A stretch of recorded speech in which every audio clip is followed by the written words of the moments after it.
Magandang araw po mga kapuntos, at sa araw na ito po meron po akong tampok na video para sa inyo at sana ay magustuhan ninyo. Kaya sa mga bago pa po sa aming channel, please po don't forget to hit the subscribe button at ang notification bell para maging notified kayo sa bawat video na ilalabas ko sa channel na ito. At bilang kahilingan po ng punto por punto team at naway maintindihan po ninyo, sana po wag nyo pong i-skip yung mga ads sa aming mga video. Sa maliit na bagay na po na yan, malaking tulong po yan sa ating programa at sa ating ministry. Sana po maunawaan po ninyo. Maraming salamat po, kaya wag na po natin patagalin. Simulan na po natin.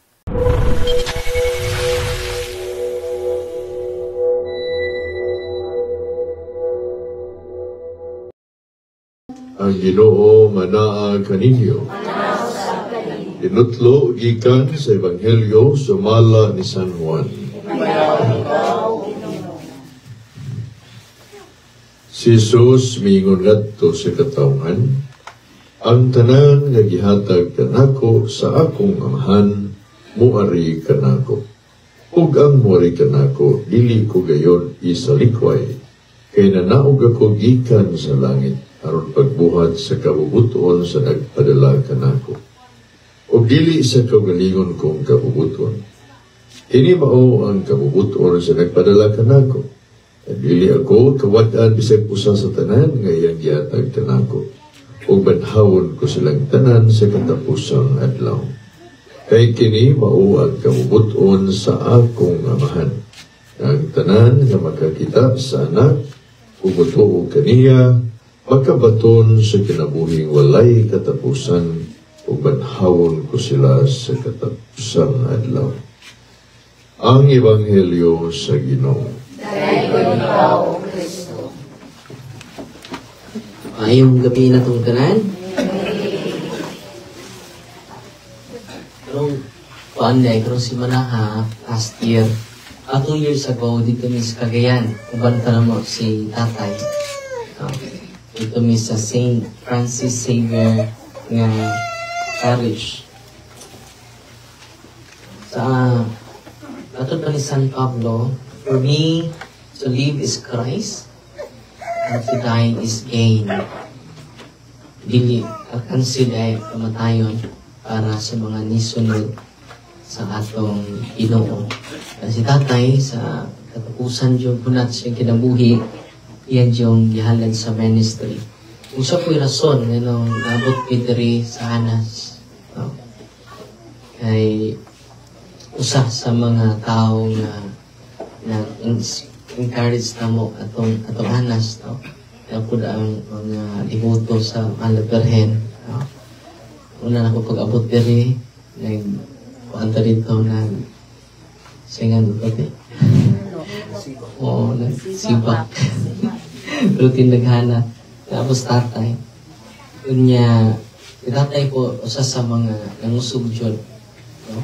O pinaagi sa iyang pagpakalatid sa ministry, yan yung yan siya nako, dirime.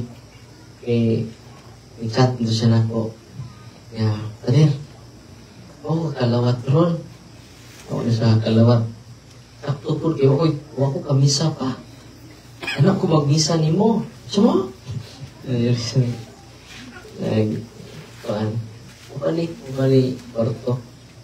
Upali, kwarto na sa higda. Sama? Sama na ko ni mo kay. Okay, misa to. Domingo po to. Okay, misa ba? Tagsaro ng okay, misa Domingo. Walang mag-private mass tanda ko. So, dali ko nag-private mass pati ng ipaya. Kanya, kaya dyan po kandoy, sacrament. Walang, kasi tuyo na mangita na ko, kay mamagbisan, unawat sa sacrament. Walang si tatay, nindot yung kamatayon. Makasuya. Yan nga before. Sino pangayon sa sacrament. Kaya naman, lumalapay na itong tanandari. No? Kaya nga, yung San Pablo, for me to live is Christ, and to die is gain. Sabi na kung I hope atong ay mong modelo si tatay ba. Nahon yun na to, sacrament. Nahon yun na to, mo manay kanunay ako nakatunan sa kinabuhi, the love of the sacrament. Si Kristo may nagtutur anak, unang nato ni palawman ato kumlandong karon mingawon kang tatay, kay tara mo jud kuyo dito sa kwarto dito sa office nato. Iya pong gibili ni Romer. Oh, wag mo rin nakasunod sa ating anting ni tatay ni Romer. Wait up. So, si kwarto dito, kuna nga ining taas among panag-uban ni tatay dari sa ministry. Kaya siya nga, Father, nagstorya mi dari kami Brad Sherwin, katong ang birthday, nagsabot kami. Wanhi ko, nasisariyan mo ko. Nasisariyan mo ko. Appendicitis ito. Wanhi ko tay, di yung kaya tay. Pero, naagapoy, mensahe, nalipay kung siya, ano man.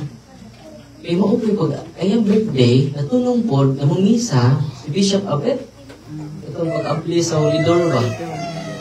Meron pong nasakit ko tayo. Kaya ubis po dyan. Last na ng birthday count. Ngayon siya na po, mabasig last na akong birthday. Isig panugon ba? Kasi kaya, patay naman siya nga luyan na siya lawas. Isig panugon ako. Magpakonsensya mo ito na ko. Kader, kapit na naman ko kader. Ari ako. O na mo tungar ko, abot na rin. Pagkumpisan niya, kalawan. Mamaray mo ito. Malawat siya sa sacrament. Kung magpaan ng tatay, una, naku ka na ma-okay na ko. Magmisa ta diha. So, nag-misa mi na rin. Ihaw siya manok. Daan po niya baktin. Pater, nagipatod akong baktin dito. Ako niyang baktin. No? Kasi 60 kilos. No? Niyang baktin.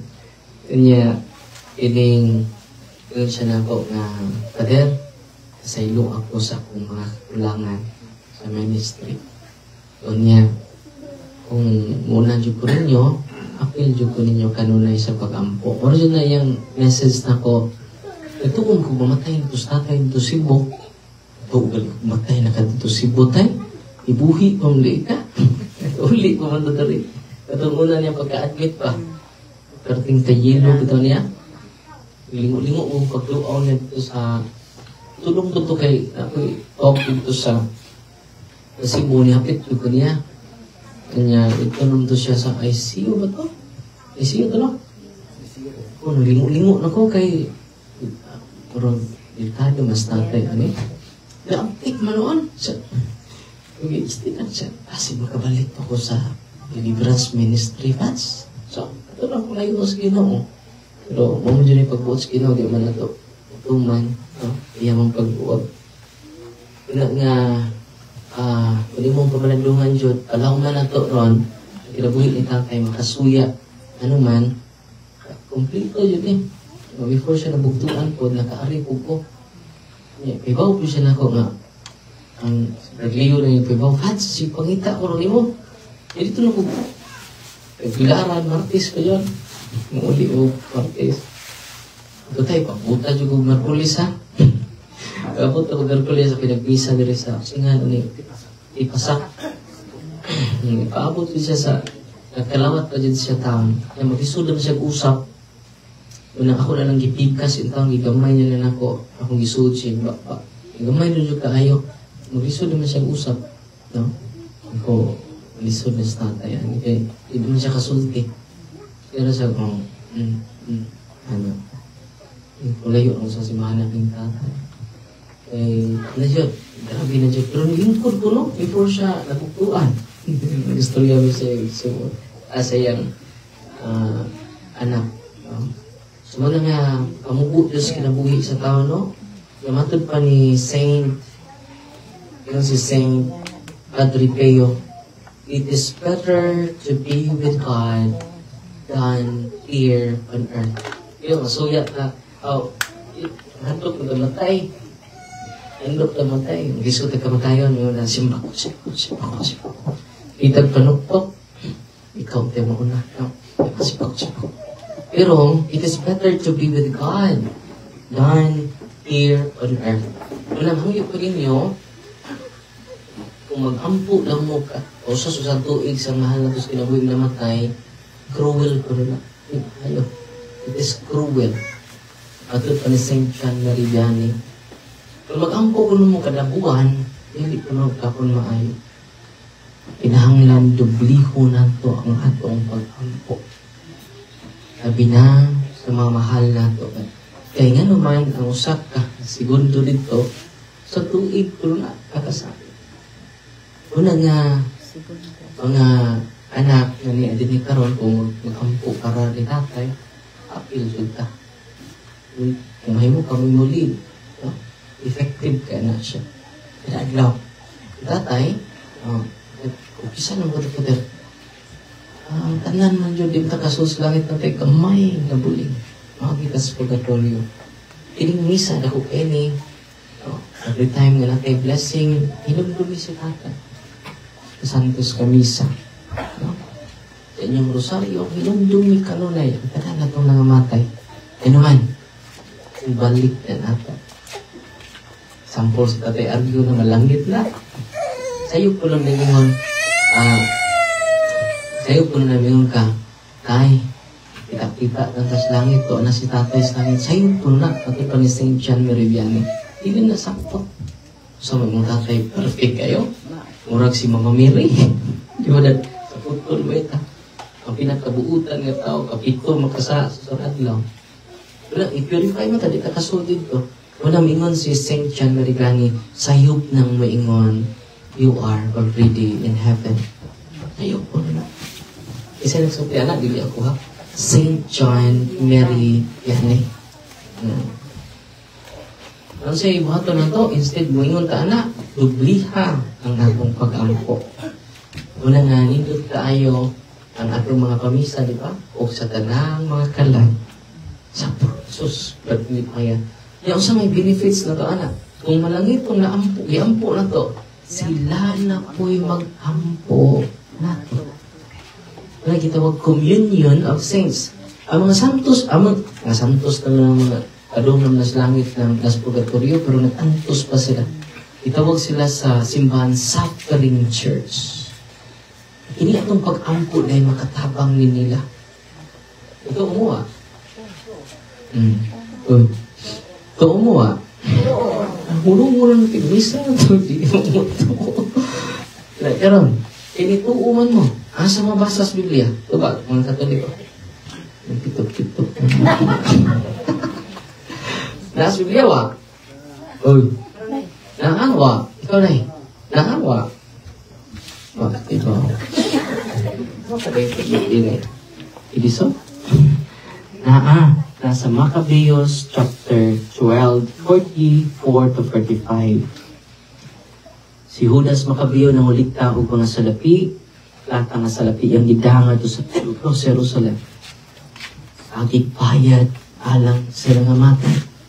Aron ang nga matay kabadbaran sa mga salap. Klaro kayo, no?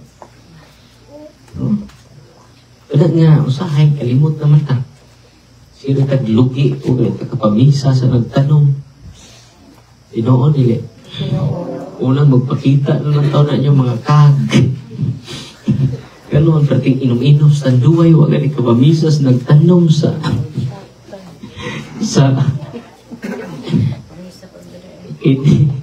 ang uban nagpamisa, uban po, nahurot na lang.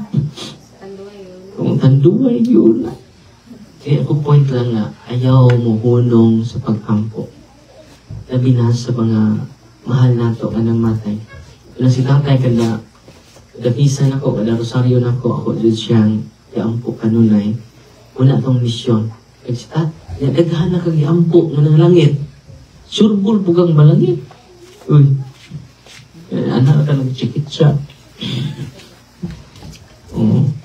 Buhi, masarap. Patay, hari patay. Hari patay. Hari patay. Huwag yan ka pag-adsig, usa ka, manamo, usa ka magimaya, kamarigya. Huwag ka na mga nang hantak niya. Labi hantak. Awan na eh. Katong mga pamatay na ihantak. Uy, pag-ampo, samog usa ka, manamo.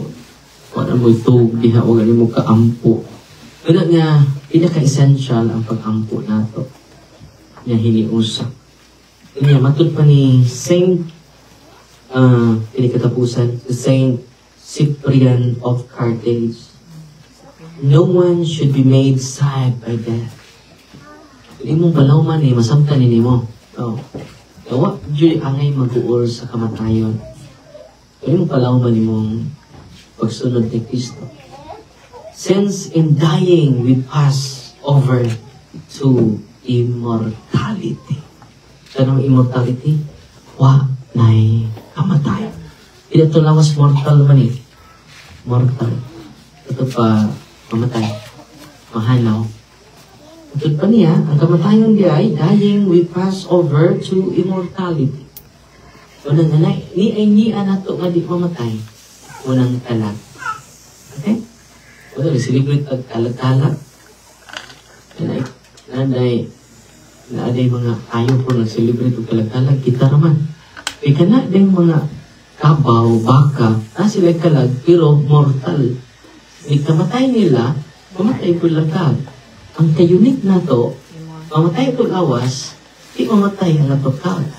Wala meaning sa kamatayon. Death is separation of body and soul. Sa kamatayon? Separation. Kung mabuwag na niya akong kalagron, patay na sa pagkagarwin. Hindi mo batig sakit, inibuwag naman akong kag. Wala separate. Ang panagbulag sa lawas o kalagmaw na kamatayon. Kaya si tatay, nibulag na ang iyang kalag. Asa man pa doon? Na may doktrina na to, matong totoo, na magsurusuroy pa mong punong Father. Di na magsurusuroy, matubang na nasampanan sa Diyos. Hebrew chapter 9 verse 27, ikamatay sa tao, matubang siya sa panan sa right after our death, we face the judgment of time. Walang kita mag-ampo dito, dugiho na ito pag-ampo ni tatay. Di na dyan ako yung pernos tatay, sure ko. Nakarang dyan pag-ampo, mahimpit ang kahiusahan ni tatay nandito sa itong buhi na Ginoo. Amen? Amen. Ulit manindog ta?